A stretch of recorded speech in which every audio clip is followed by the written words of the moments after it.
दोस्तों इस वीडियो में the art of saying no इस बुक के चौथे चैप्टर को मैं आपको बताऊंगा, जो कि है चौथा पार्ट। इस पार्ट में ऑथर ने क्या किया है, आपको यह बताया है कि आप अपने नजदीक के रिश्तों को कैसे ना कह सकते हैं, कैसे उनके आगे अपना पॉइंट ऑफ व्यू रख सकते हैं, कैसे उनके सामने केवल उनको खुश करने के लिए हाँ हाँ नहीं करना चाहिए आपको, यह बताया ऑथर ने। और ऐसा ऑथर ने क्यों बताया है? क्योंकि आपके ना कह पाने की जड़ आपके रिश्तों में ही छुपी हुई है। दोस्तों आज आप अगर अपनी वाइफ से ना नहीं कह पाते, अपने बॉस से ना नहीं कह पाते, अपने दोस्तों से ना नहीं कह पाते, अपने रिश्तेदारों से ना नहीं कह पाते, अपने पड़ोसियों से ना नहीं कह पाते, तो इसकी शुरुआत जो हुई थी वो एक रिश्ते से हुई थी। वो था आपके माँ बाप का रिश्ता, क्योंकि उन्होंने बचपन में आपको बोला कि भाई अगर आप हमसे प्यार करते हो या फिर आप हमारी रिस्पेक्ट करते हो तो आपको ना नहीं बोलना है, आपको हमें खुश करना है, आपको हमें भगवान मानना है, आपको हमारे चरणों को धो के पीना है। तो वो बात जो है ना, वो आपके सबकॉन्शियस माइंड में बैठ जाती है। फिर जैसे जैसे आप बड़े होते हो ना, तो आप किसी भी रिश्ते में जाते हो तो आपके दिमाग में यही बात रहती है कि मेरा दोस्त मुझे तभी समझेगा कि मैं उससे प्यार करता हूं जब मैं उसकी हाँ में हाँ मिलाऊंगा।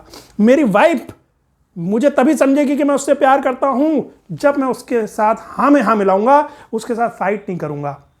मेरे रिलेटिव भी मुझे तभी एक अच्छा बच्चा समझेंगे या एक अच्छा रिलेटिव समझेंगे जब मैं उनके साथ हाँ में हाँ मिलाऊंगा।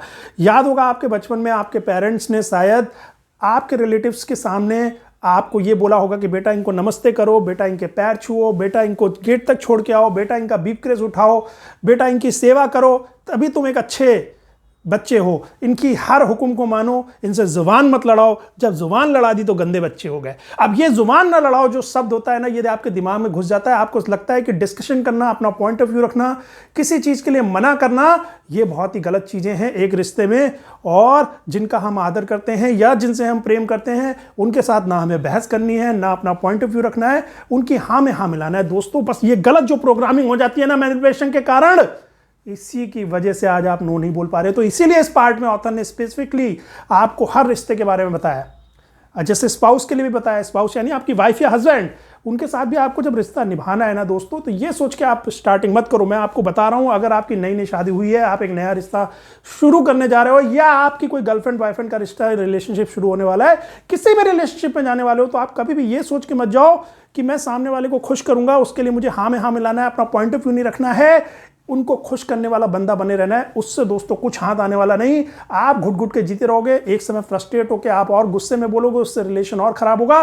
और आप एक ऐसी एक्सपेक्टेशन सेट कर दोगे कि ये तो हर चीज में हाँ मिलाता है। फिर जब अगर आप कभी पॉइंट ऑफ व्यू रख भी दोगे तो वहां पे फ्रिक्शन होगा। इसीलिए हेल्दी डिस्कशन ऑलवेज रखो, ऑलवेज अपना पॉइंट ऑफ व्यू रखना है। चाहे आपका वाइफ का रिलेशन हो, चाहे आपका पेरेंट का रिलेशनशिप हो। दोस्तों बचपन में जो हो गया सो हो गया, उसे भूल जाइए।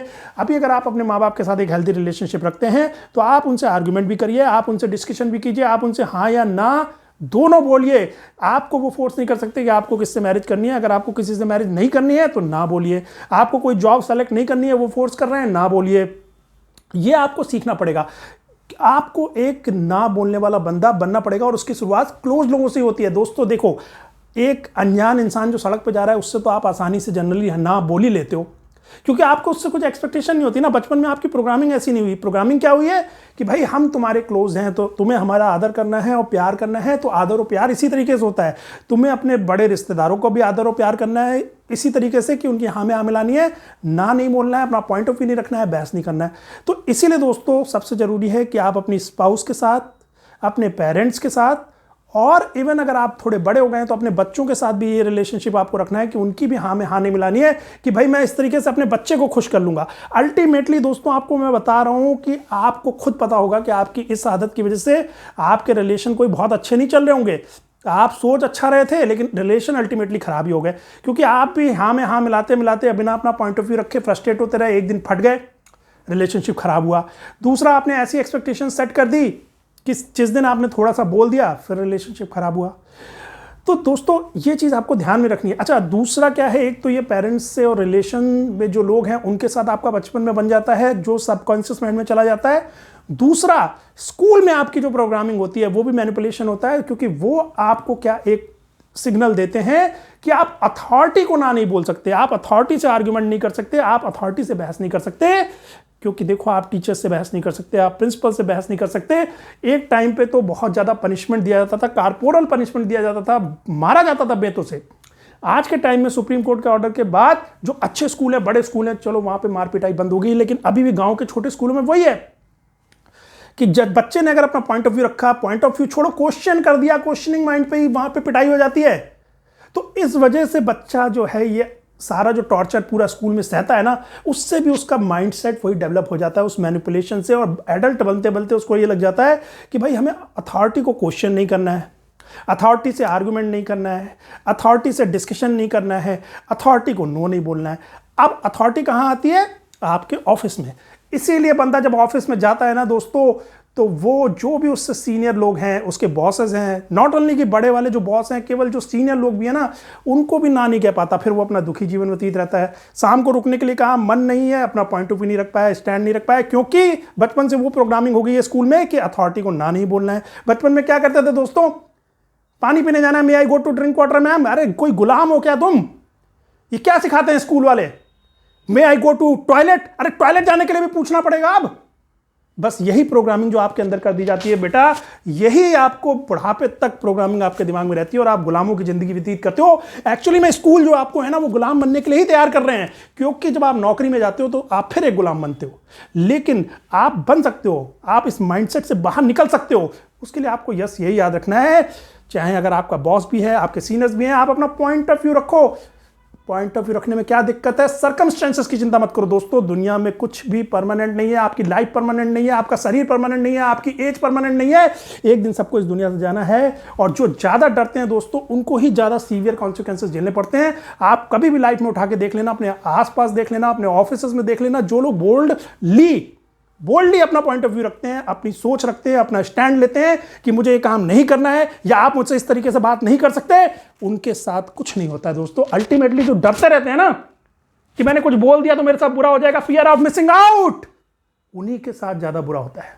तो मैंने दो चीजें आपको बताई, एक अथॉरिटी से ना बोलना, ना बोल पाना आपको सिखाया जाता है बचपन में, स्कूल से ट्रेनिंग मिलती है वो, और रिलेशनशिप में ना बोलना, बहस ना करना, एक अच्छा बच्चा बनना, उसकी ट्रेनिंग मिलती है घर पे। इन दोनों ट्रेनिंग से आपका दिमाग हो जाता है मैनिपुलेट, आपकी प्रोग्रामिंग हो जाती है बेकार, और ये नेगेटिव प्रोग्रामिंग आपको बना देती है दो कौड़ी का इंसान।